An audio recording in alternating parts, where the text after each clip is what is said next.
هنوز کاری نکردم. ای پیامایی که فرستادین بوس عشقم اوکی اینا چیه؟ این کلاس احساساته یا کلاس زبان؟ عزیز کلاس نهم ب تا دقایقی دیگه کلاس زبانتون شروع میشه. لطف کنید هرچه سریعتر گم شید بیاید تو کلاس انشالله. متشکرم عزیز.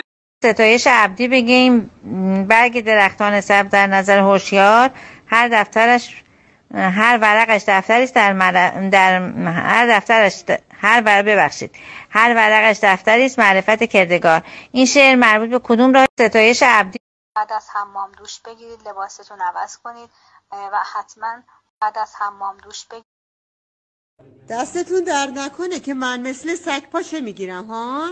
خیلی مؤدبی. بچه‌ها یه 6 دقیقه به من وقت بدی برای پسرم نیم رو درست کنم. میتونیم فلفل رو با فو دویدن و پنکیک انجام بدیم. خب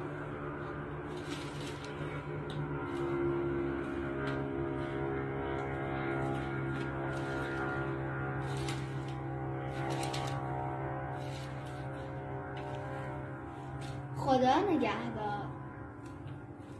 پس توضیحات چه توضیحات؟ دارم فیلم ازت میگیرم آدم با بیشعور ادب میگیرم. گفتم در جریان هوا پدر سگ اومدم که آزمایش علوم در ضرب و شهاب سنگاره انجام بدم. به دلیل که ساختمانمون نوساز بود و باغچه نداشتیم، برای همین اومدم با آب انجام بدم. ما این توپا از یه فاصله مشخصی میندازیم.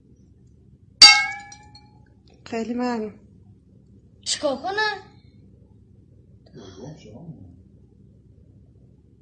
تو آب بندازی نه لب کاسه و نگاه کنه بنداز. شرط رو حتما داشته باشن. اول این که بولیدو کسافت باعث چه می شود؟ نیرو هل دادن و کشیدن است. تحصیلات نیرو خدا لعنتت کنه عباس کش کن این چیزایی پاکش کنم.